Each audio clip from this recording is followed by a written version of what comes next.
আপনারা সকলেই হয়তো এই বিষয়টা নিয়ে অবগত আছেন। গতকাল রাত্রে সিটি ইউনিভার্সিটির উপরে ডেফোডিলের স্টুডেন্ট নামক সন্ত্রাসীরা আক্রমণ করেছিল, অগ্নিসংযোগ ঘটিয়েছে। গেট দিয়ে প্রবেশ করতে না পেরে দেওয়াল ভেঙে তারপরে ইউনিভার্সিটির ভিতরে প্রবেশ করে অগ্নিসংযোগ ঘটিয়েছে। ইউনিভার্সিটির কয়েকটা বাসে আগুন দিয়েছে, গাড়িতে আগুন দিয়েছে এবং বিভিন্ন কক্ষের বিভিন্ন জিনিস লুটপাট করেছে।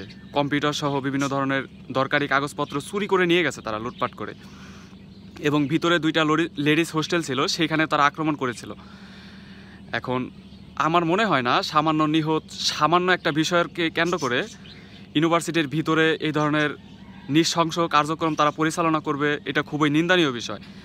সাধারণ দৃষ্টিতে মনে হলেও আসলে এটা মনে হয় না স্বাভাবিক, কোনো রাজনৈতিক কারণ থাকতে পারে। তা না হলে ভিতরে দুইটা লেডিস হোস্টেল ছিল, সেখানেও তারা আক্রমণ করেছে। কারণ ভালো কোনো স্টুডেন্টের পক্ষে বাংলাদেশের মনে হয় না এরকম কোনো স্টুডেন্ট আছে গভীর রাতে মহিলা হোস্টেলের উপরেও আক্রমণ করবে এবং ইউনিভার্সিটির ভিতরে এসে অগ্নিসংযোগ ঘটাবে, ভাঙচুর করবে, লুটপাট করবে।